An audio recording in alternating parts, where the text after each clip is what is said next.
League Two has been full of twists and turns this season, but one team has remained consistent, and that team is Walsall. In today's video, we're going to be diving into exactly how Mat Sadler and his Sadlers, very aptly named, have been so consistent and how they are so far clear at the top of the table. We're going to be looking at their recruitment and their tactics and see exactly how they have gained so many points at this stage of the season.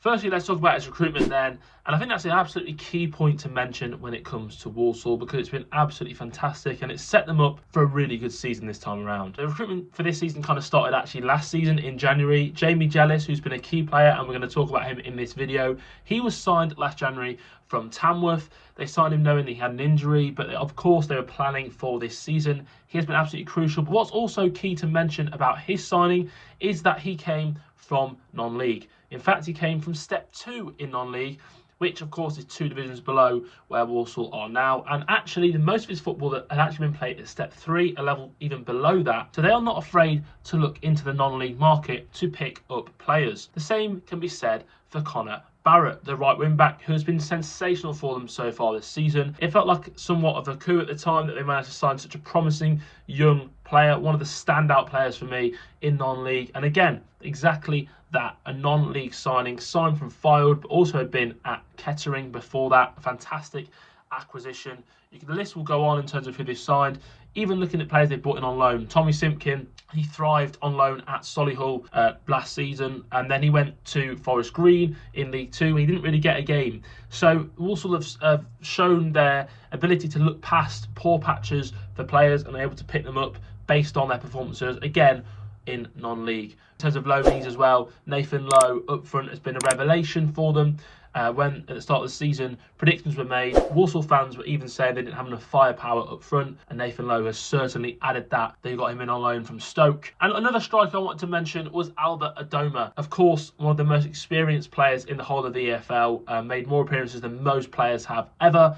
He's 37 now. Walsall picked him up, and of course at the time, you know, it's a big name signing, but the role they've used him for is so intelligent. They've not brought him in to be a star, standout player for them and play week in, week out, like Notts County have with David McGoldrick or Doncaster have with Billy Sharp. They brought in Albert Adoma to play a role of being an impact substitute. He's only started a couple of games this season. The vast majority of his minutes have come within the last 10 minutes of a game. He comes on, he's got the experience either to shut a game down and use his nous to really think about how the game needs to be managed, or he can come on and make a big impact because, you know, 10 minutes to go, they're chasing a game. He can come on and be an impact player for them. He's still got ability in very short bursts. So they've really managed his minutes very well. And that, for me, might be their best signing of the season and arguably one of the best signings in the league all season, despite the fact that he may not play as many minutes as other players that are, you know, up for that award. He's certainly been one of the most crucial and important signings. The last point I wanted to mention on recruitment before moving on to their tactics is the location. I think Walsall for far too long haven't taken advantage of the melting pot that is the West Midlands in terms of talent. There's so many good players in the West Midlands and specifically the Birmingham area, and Walsall haven't taken advantage of that until the last couple of seasons. You look at all their key players and the key signings I've just mentioned, they've all got links and ties to the area. Ryan Stirk, I've not mentioned yet, but he came through Birmingham City Academy. Of course, that's fairly local.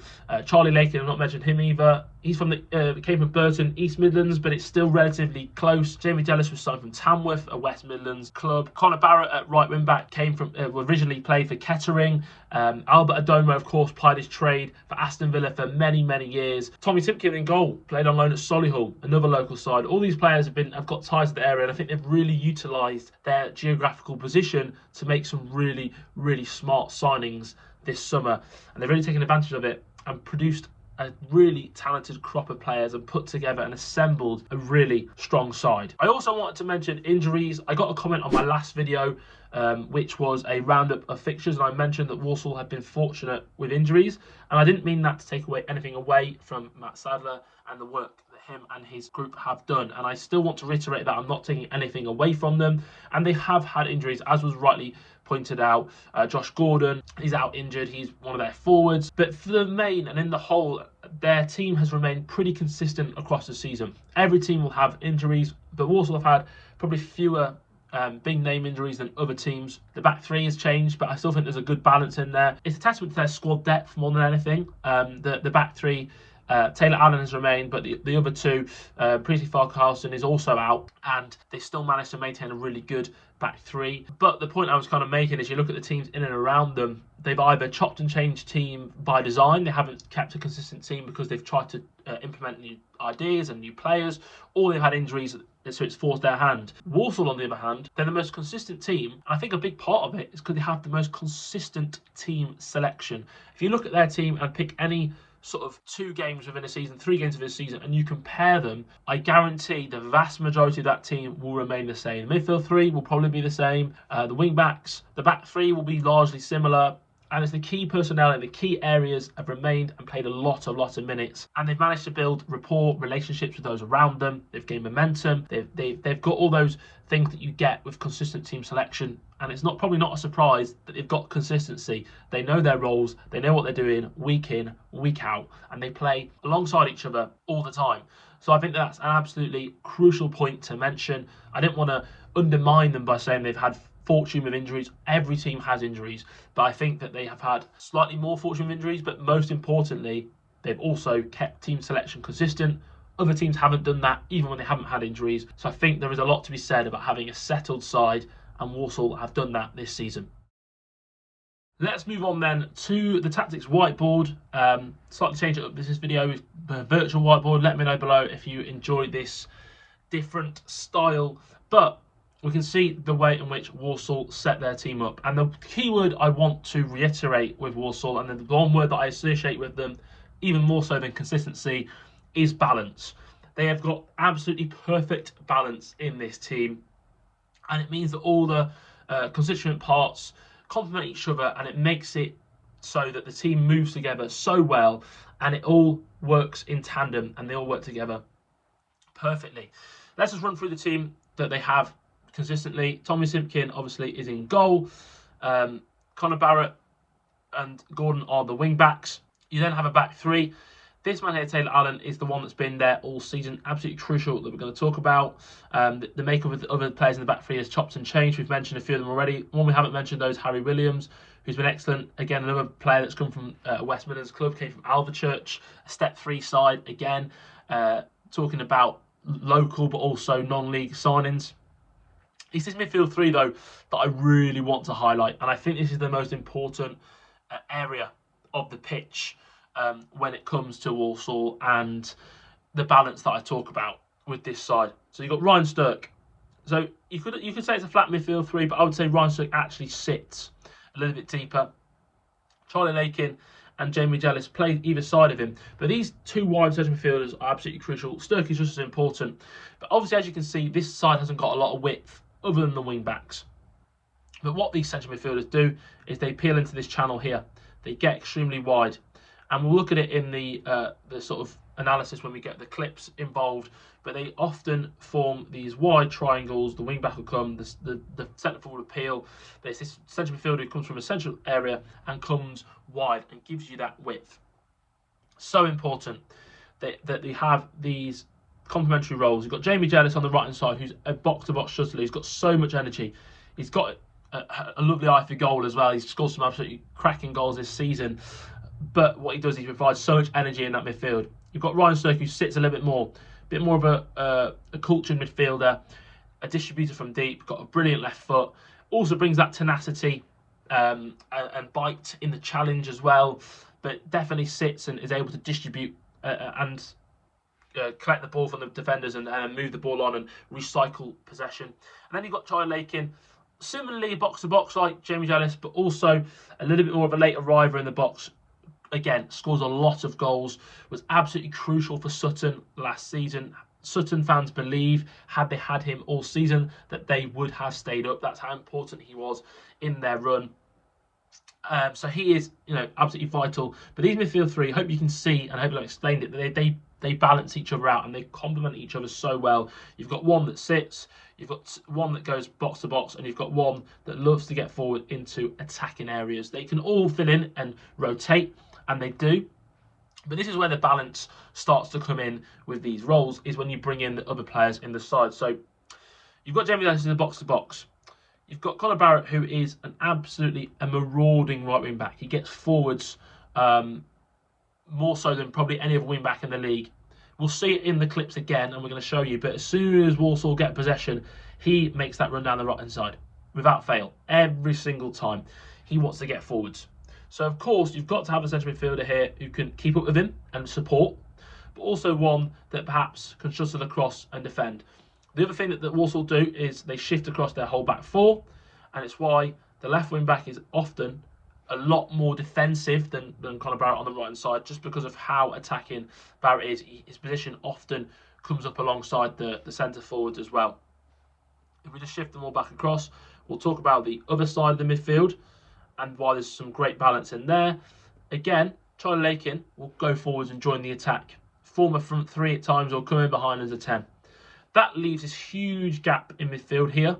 And that is where Taylor Allen, who's an absolutely crucial player, we're going to talk a lot about him in a little while, he can step in here in midfield. And he has got so much ability on the ball. He can distribute, he can bring the ball out from the back. He steps into this midfield role and he often gets in very, very attacking positions. He's got a lot of goals and assists from centre-back this season. There are reasons for that. He takes set pieces, but also because he steps into this midfield role, which is left by Charlie Lakin stepping up. You've also got Ryan Sturck who can cover in these positions. He also gets forwards. And that's another key thing to mention about Walsall, is they're kind of an all or nothing type team. And what I mean by that is when they attack, they really attack. They commit everyone forwards. When they defend, they get everyone back. They've got extremely fit and energetic team. It's a very young side, and they're really playing into that with the amount of energy that they have in this team. They get up and down all the time, but you will often see when they're in and around the opposition box, every single one of these players, and also the wing backs, and even Taylor Allen, will be on the opposition box. So we'll just move them all into the opposition box here to show you what I'm talking about. But what you'll often see is you'll see Taylor Allen and whoever's playing at left wing back kind of in this half space on the edge of the area. You'll have Ryan Sturck also on the edge.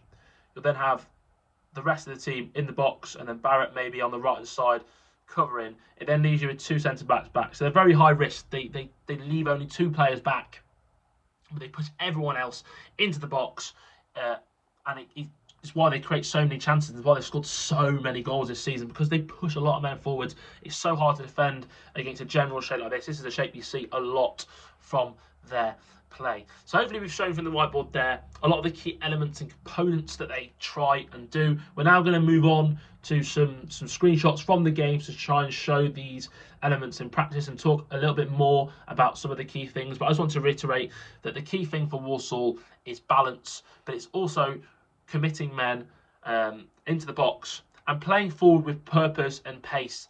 If you look at their possession stats, they've not got the highest possession in the league by any stretch of the imagination, but what they do when they get the ball is they always play forwards. No matter what, they always look to play forwards. Whether that's a long pass, whether it's a short one, they always are looking to go forwards. They do it at pace as well. We spoke about Conor Barrett's role, getting up and down the flank. He's the best example of it, but Jamie Ellis, Charlie Lakin, straight away they're making a run forwards. They've always got the front two up as well. So they've already got outlets. They've got a front two as well, who they're not massive, but Jamil Matt is obviously he's actually a good target man actually. But they've got focal points, the players they can play off of. Nathan Lowe's not quite bulked out his physique yet, but he's got a good frame and he's intelligent as well. And what they do is they move the ball from defence to attack so quickly. They move through the third. Sometimes they don't even move through the third. Sometimes they miss out the middle third with a long ball. They're not afraid to go direct. But the key element for them is going from a defence to attack as quickly as possible, catching the team out. Is what a traditional counter-attacking team would look like. It's a lot of fun. So let's get into some of the clips now.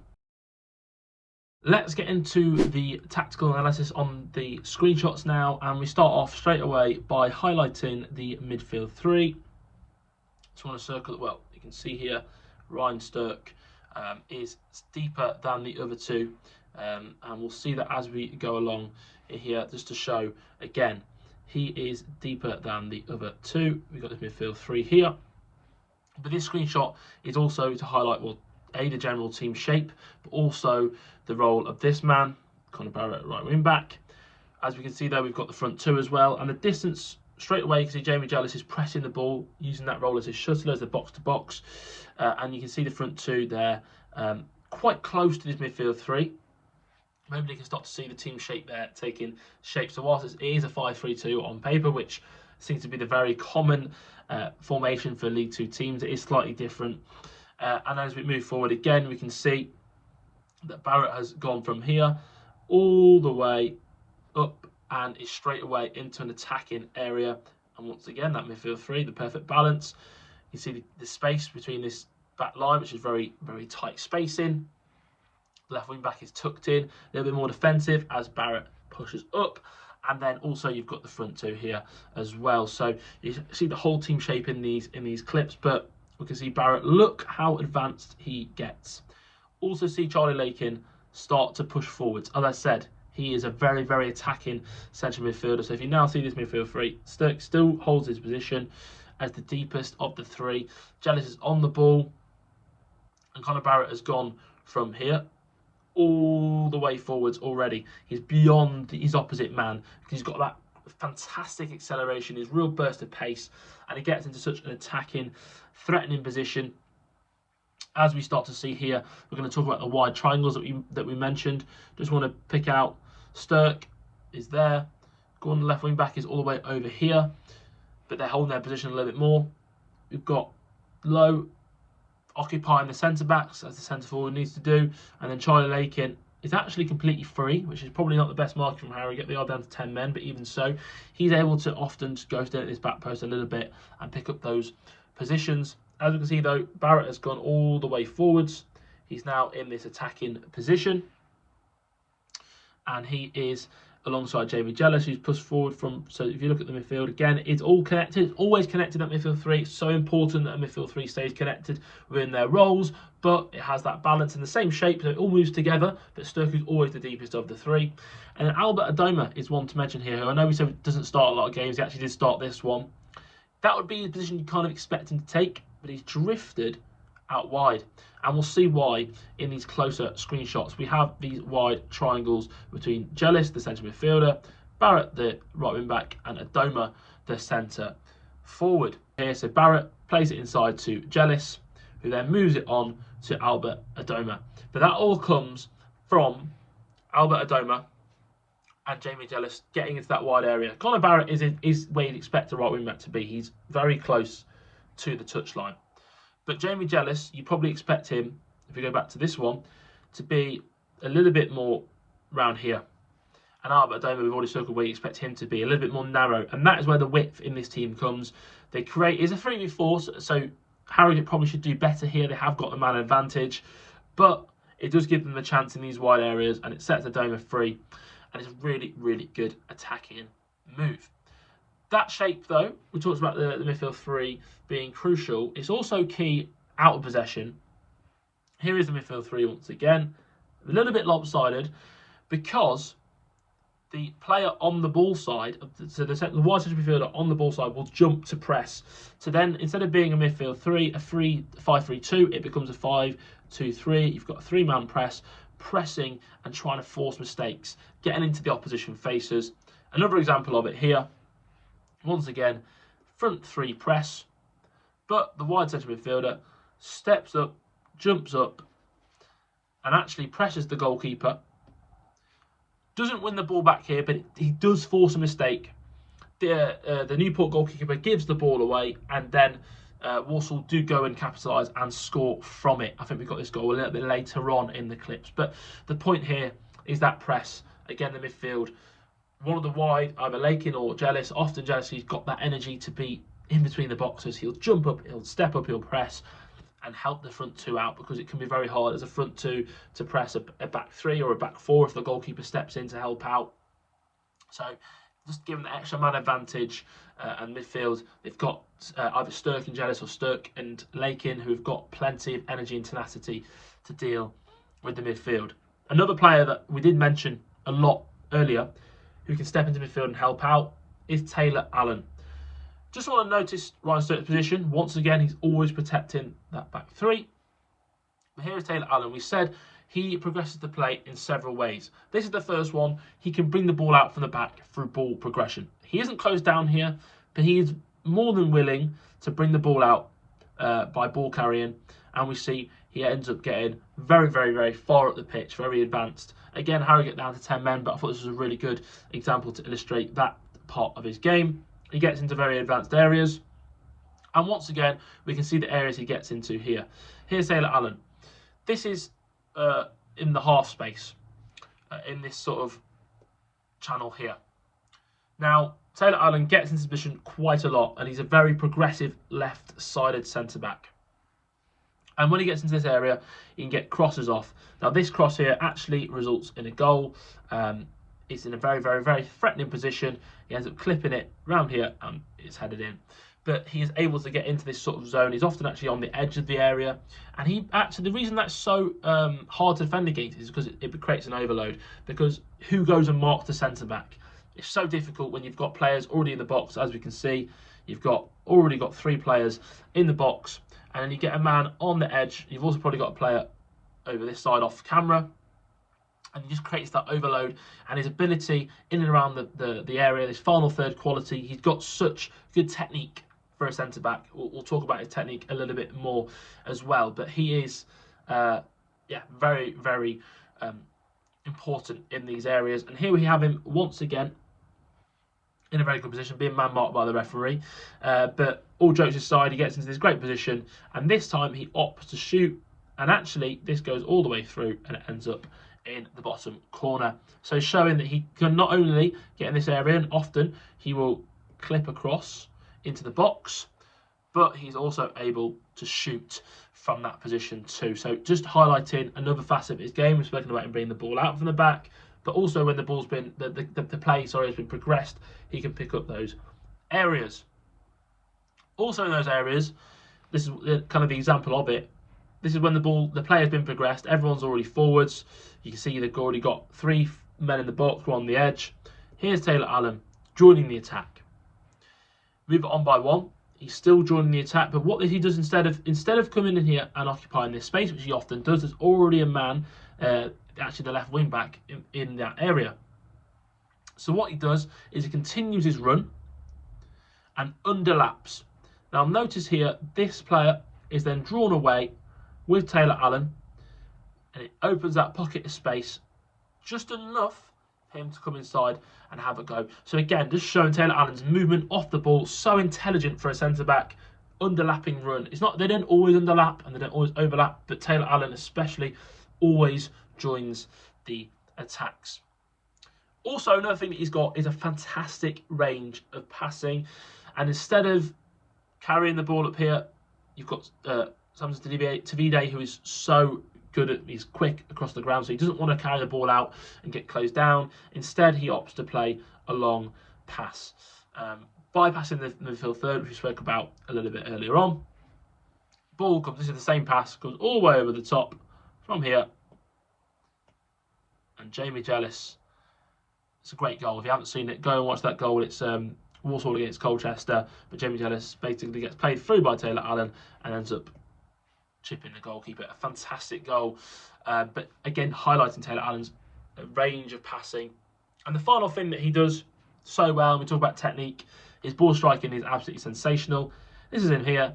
You don't often see a centre-back taking free kicks, in-swinging free kick.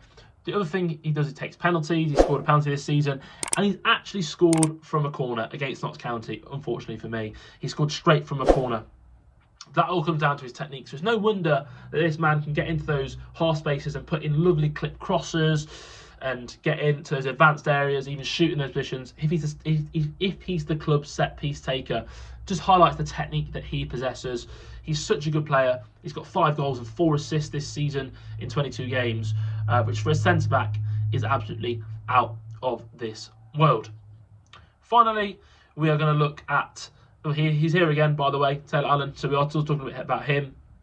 But I just wanted to highlight Nathan Lowe, who is so important to why they've been a lot more efficient since he came. As I said before in the video, when I made my predictions, I actually had Walsall quite high finishing because of that midfield three and just the balance and the general quality throughout the squad. I'm a big fan of a lot of the individuals they've got, as you probably can tell from the video.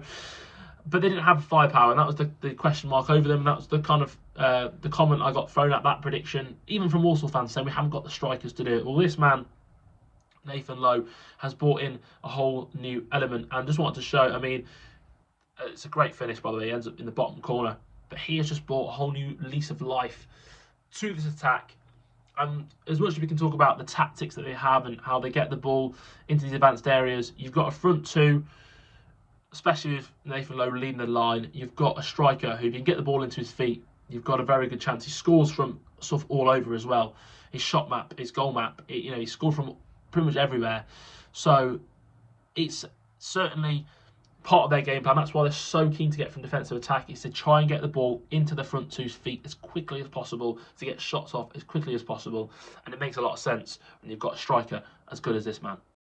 There we go then, guys. That is the Walsall tactical analysis wrapped up. Hope you guys enjoyed this one. It felt only right to talk about Walsall out of all the League Two teams. They're absolutely smashing it this season. It's been a video I've been planning for quite a while, and fortunately they've kind of continued in their vein of form and just rolled on and on and on. So if you do have any other teams you want me to have a look at, do let me know below. Obviously, if you could like the video, it does really help out. Comments as well. Let me know what areas of the team I've missed out, or as I said, let me know what team you want me to have a look at next. Also, check out the videos on the channel. We've got League Two Roundup on there. I have other videos coming as well, some slightly different ones relating to the January transfer window. If you could subscribe, it would be amazing. We're almost at 600 subscribers, so it'd be absolutely massive if we could reach that milestone. It'd be much, much appreciated. Thank you for watching, and I'll see you next time.